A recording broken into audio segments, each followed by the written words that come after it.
Oui, alors moi j'étais musulmane il y a encore 2 mois et demi. Waouh.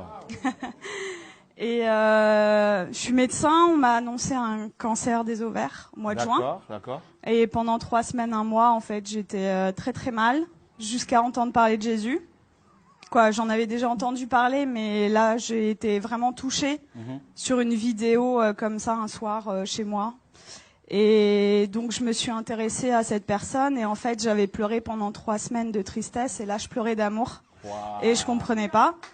Donc j'ai regardé beaucoup de vidéos témoignages sur Jésus et le soir même, c'était le 11 juillet de cette année 2018, Wow. je me suis mise à genoux dans ma chambre pour la première fois de ma vie devant Dieu et j'ai supplié pendant 20 minutes, Jésus, si tu existes vraiment, moi ça me suffit pas d'entendre parler de toi, je veux te voir. Et je veux te voir d'une façon que plus jamais de ma vie je vais douter de toi. Et en fait, pendant 20 minutes, j'ai attendu, j'ai supplié à genoux. Et il s'est rien passé, je suis retournée dans mon lit. Et là, j'ai entendu une voix qui me disait « Retourne-toi ». Et j'ai fait ma rebelle. J'ai dit « Mais il y a rien, il y a un mur blanc derrière moi ». Et j'ai entendu une deuxième fois « Retourne-toi » de façon très forte. Et là, je me suis retournée. Et en fait, au-dessus de mon lit, j'ai fait plusieurs pas de recul parce qu'il y avait la tête de Jésus, en fait. Wow. Et énorme. Et en fait, dans ses yeux, ses yeux sont pas comme les nôtres en fait. Il n'y a pas un cercle quoi. Il y a tous les univers dans ses yeux. Et en fait, il m'a regardé, il m'a transpercé le cœur. Et en fait, là, j'ai une urgence intérieure Wow. qui, pour une musulmane, est incompréhensible. C'est-à-dire que c'est pas venu de mon mental. Je devais me faire baptiser le plus vite possible. Oh, wow. Donc le lendemain, j'ai cherché partout où me faire baptiser. J'ai regardé des églises sur Internet. J'étais devant des églises, j'étais là postée. C'était le 12 juillet et ça parlait pas à mon cœur. Je disais non, non, non. Les catholiques, les protestants, non, non, non. Et à la fin de la journée, j'ai dit à Jésus, tu m'as donné cette envie-là, donc guide-moi. Et donc il m'a guidée en fait vers des personnes qui font des baptêmes dans des lacs, des piscines, des trucs. Et donc j'ai été baptisée le 13 juillet 2018. Et là, j'ai vraiment vu, parce que en fait, je suis médecin psychiatre, addictologue, et je croyais pas trop aux esprits, tout ça. Et là, j'ai vu des esprits sortir de moi, etc. Wow. Donc j'ai dit.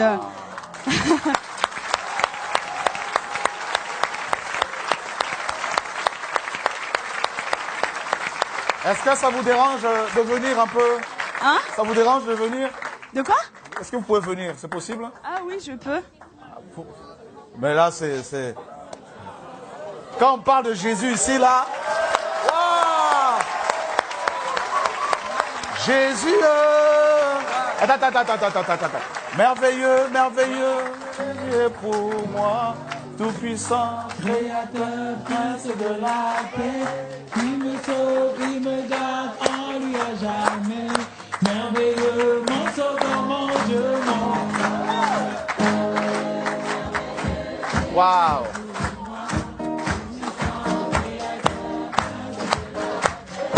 Il me sauve, il me garde en lui à jamais. Merveilleux, merveilleux, Jésus est pour moi, puissant, créateur, prince de la paix. Il me sauve, il me garde en lui à jamais. Merveilleux, merveilleux, Jésus est pour moi, tout puissant, créateur, prince de la paix. Il me sauve, il me garde en lui à jamais.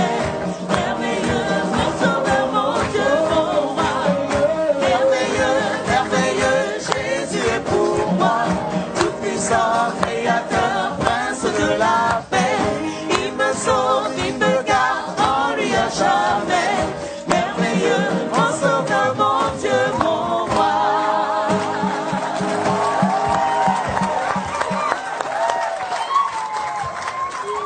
Wow. Donc je continue. Donc là, j'ai vu des esprits sortir de moi et je rentre chez moi, c'était le 13 juillet. Et là, dans mon lit, je commence à parler une langue où je comprenais rien. Et là, je dis, mais qu'est-ce que c'est que ça? Et en fait, on m'a dit après, c'est du parler en langue. Mais chez les musulmans, ça n'existe pas. Donc moi, j'avais jamais entendu parler du parler en langue. Et ça a duré 3/4 d'heure, 1 heure. J'ai parlé une langue où je comprenais 0 mot. Et en fait, j'ai senti une énergie remonter de mon ventre. Et je prenais comme ça. Et je jetais, en fait. Ça a duré 3/4 d'heure, 1 heure. Et là, au bout de 3/4 d'heure, 1 heure, j'ai arrêté de parler.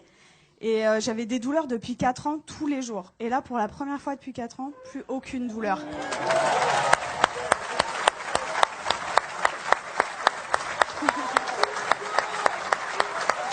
Wow.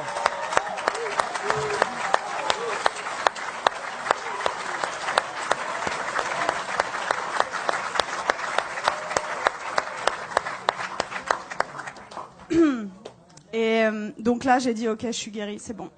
J'ai pris rendez-vous chez mon gynéco le 17 juillet. Et j'arrive et je lui montre les examens complémentaires, les marqueurs tumoraux, l'IRM pelvienne.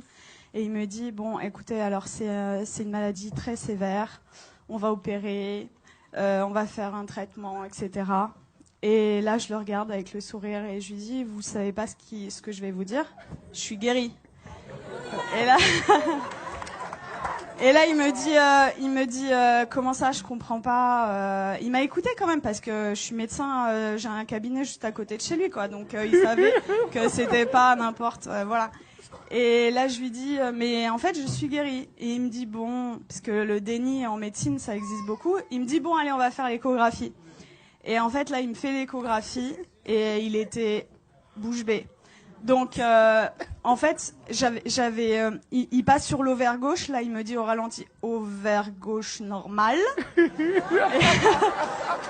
Et après, il passe sur l'ovaire droit et il me dit, ah, il y a 2 images. Je dis, ouais. Et il me dit, ah, mais attendez, c'est des follicules de maturation. Donc, en fait, les follicules de maturation, c'est ce qui donne les ovules. Et moi, je n'en avais plus. Donc, en fait, là, mes ovaires étaient morts et ils sont revenus à la vie. Oh.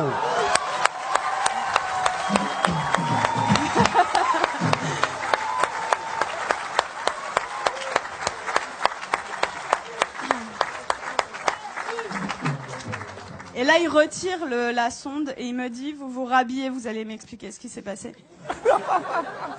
Et du coup, je lui raconte en gros que j'ai rencontré Jésus 6 jours avant, qu'il m'a guéri et tout. Et il me dit, bon, écoutez-moi bien. Moi, je crois en Dieu, donc je pense que c'est possible.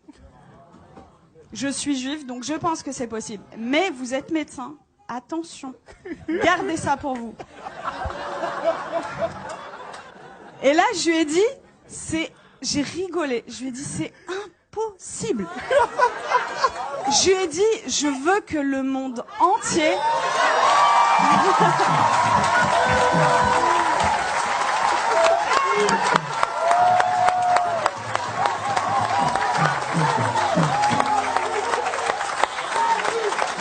Jésus, Jésus, Jésus, Jésus, Jésus, Jésus, Jésus, Jésus, Jésus, Jésus,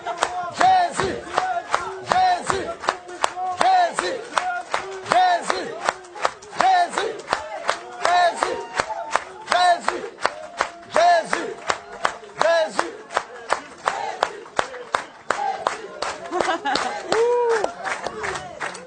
Je lui ai dit, je veux que le monde entier sache que Jésus est vivant. Et il m'a dit, bon, ok, et il m'a fait mon compte rendu d'échographie, qui était normal, c'était un plaisir pur, et il me le rend, et là il me dit, est-ce que je peux vous faire la bise, au lieu de me serrer la main? Je dis, bien sûr, et il me prend le visage et il me dit, que Dieu vous garde. Et en fait, ce que je raconte partout autour de moi, c'est, tout à l'heure le frère disait que vous aviez vécu au Cameroun l'acte des apôtres. En fait, c'est ce que je vis tous les jours, quoi. Et c'est-à-dire que je travaillais que en cabinet, le Seigneur m'a amené à travailler à l'hôpital, aux urgences, et en fait, je vois des cas psychiatriques sévères. Et ma première garde après mon baptême, les infirmiers, le geste qu'ils ont fait le plus dans la nuit, c'était ça. Ils y croyaient pas, en fait. Il y avait que des miracles. Toute la nuit. Ils ont pas compris.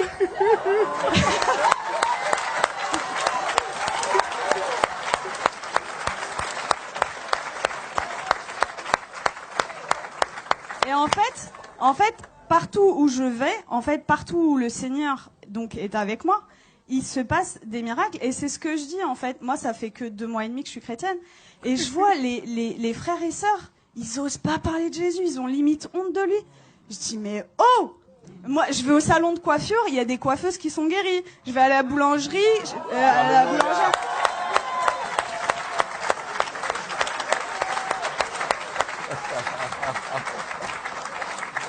En fait, j'aime beaucoup cette expression. En fait, je dis que le Seigneur, c'est l'antidote à tout.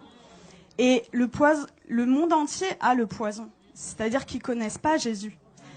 Moi, j'ai 33 ans. J'ai attendu 33 ans pour qu'on me parle de Jésus. Mais attendez, mais moi, j'aurais voulu que quelqu'un vienne me parler de Jésus.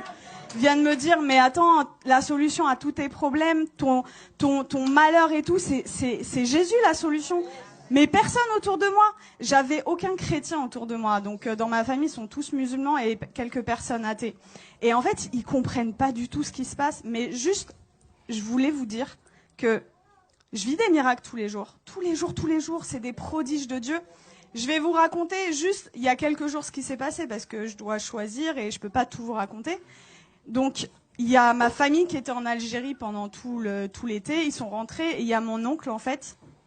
Il a de l'arthrose sévère au genou. Et je suis arrivée, j'ai raconté ce qui s'était passé cet été, et ils m'ont dit, ouais, c'est bon, t'arrêtes de nous parler de Jésus. Déjà, ils ont été tolérants, ils ont accepté d'écouter. Et là, je vois, en fait, mon oncle, il boite, il a de l'arthrose. Et là, je lui dis, tonton, est-ce que je peux prier pour toi? Il me dit non. Et ma tante, elle lui dit, bah, pourquoi? Qu'est-ce que t'as à perdre? On va voir si ce qu'elle dit est vrai. Je dis, ok. Et là, le Seigneur m'a donné le verset, vous savez, où il ressuscite une femme et il fait sortir tout le monde, en fait. Donc, en fait, j'ai pris mon oncle, je l'ai sorti du salon, et j'ai prié pour lui, et en fait, je lui dis, t'as mal à combien? Il me dit, à 7/10. Il boitait. Et donc, je prie le Seigneur, et le Seigneur le guérit. Il me dit, mais j'ai plus mal du tout. Et là, il commence à courir dans toute la maison.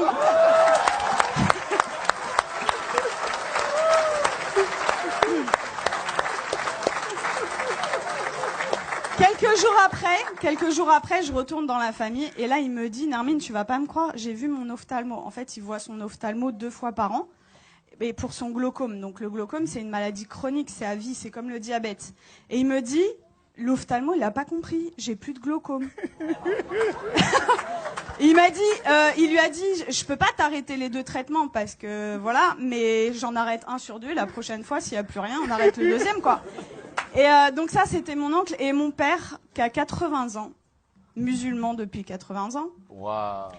J'ai été le voir, ça faisait très longtemps que j'étais pas allée le voir, au moins 6 mois, 1 an. J'ai été le voir jeudi dernier.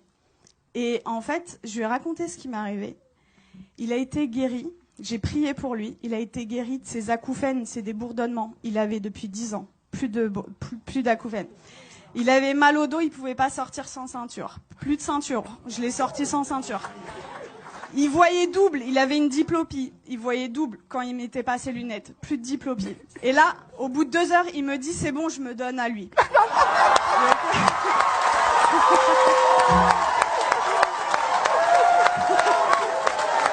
Jésus!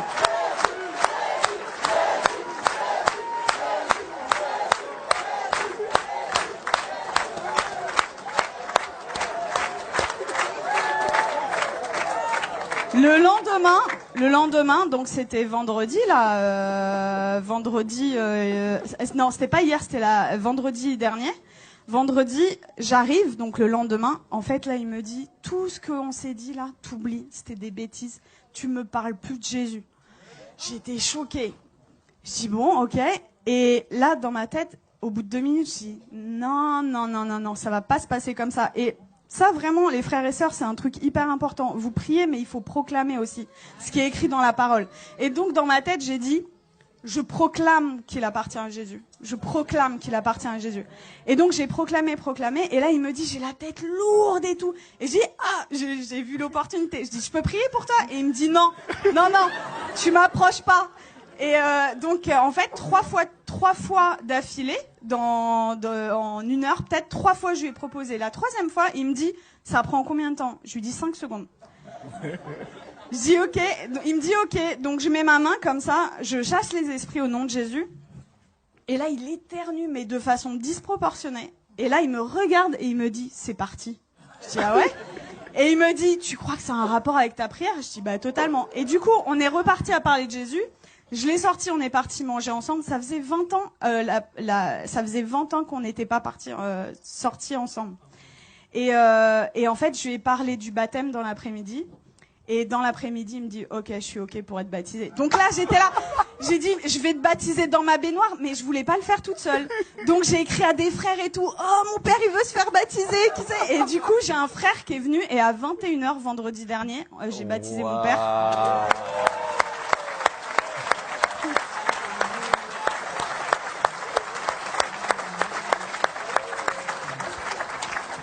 Et voilà, pour vraiment vous dire que rien n'est impossible. Il a 80 ans, il est musulman, jamais. Alors après ma conversion, le Seigneur m'avait donné une vision où je baptisais mon père. Je disais ok Seigneur, mais waouh. Et en fait, ça s'est passé quoi. Donc vraiment, ne perdez pas espoir avec vos familles. Tout est possible. Pour nous, c'est impossible, mais pour le Seigneur, c'est possible. Et voilà, vraiment, votre vie, ça devrait ressembler au lac des apôtres, quoi. Donc vraiment, n'ayez pas honte de parler de Jésus. Qu'est-ce que ça va vous coûter? Vous passez à la boulangerie. Vous savez, moi, je suis dans ma voiture et même sur le périph', j'ai des gens. En fait, je loue le Seigneur. J'ai effacé toutes mes musiques du monde là et j'ai mis des louanges. Et donc je chante et tout, et même sur le périph', il y a des gens, ils passent sur le périph', ils me font comme ça, et moi j'ouvre ma fenêtre et je leur dis Jésus est la réponse. Et voilà, et en fait, ça franchement, si moi, en tant que médecin et venant d'une famille de musulmans, je prends le risque, vous qui avez votre famille, etc., qui croyez, mais osez quoi, parler de Jésus tout le temps, parce que voilà, j'ai une image qui m'était venue, c'est limite non-assistance à personne en danger, en fait, de pas parler de Jésus. C'est l'antidote des antidotes à tout, et vraiment, quand vous découvrez un antidote et que quelqu'un en face de vous a le poison, ben vous gardez pas l'antidote pour vous, quoi, c'est égoïste. Donc il faut le partager. Wow. Voilà. Et tout à l'heure, je suis arrivée, j'ai parlé avec Laurent et ça m'a beaucoup touchée parce que quand j'étais petite, en fait, quand on me demandait quel métier tu veux faire, je disais Mère Teresa. Et dans une famille musulmane, vous imaginez, et ils m'ont dit non, ça va pas être possible. Non, tu vas changer, tu changes. Et du coup, j'ai dit bon bah ok, je veux être médecin. Et en fait, c'est incroyable comment le Seigneur il est en train d'organiser les choses. Et du coup, quand Laurent m'a parlé d'orphelinat tout à l'heure, je sens que j'ai un appel fort Amen. Pour ça.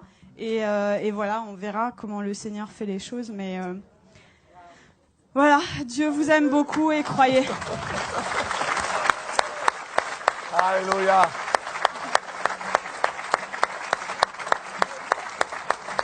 Waouh, gloire à Dieu.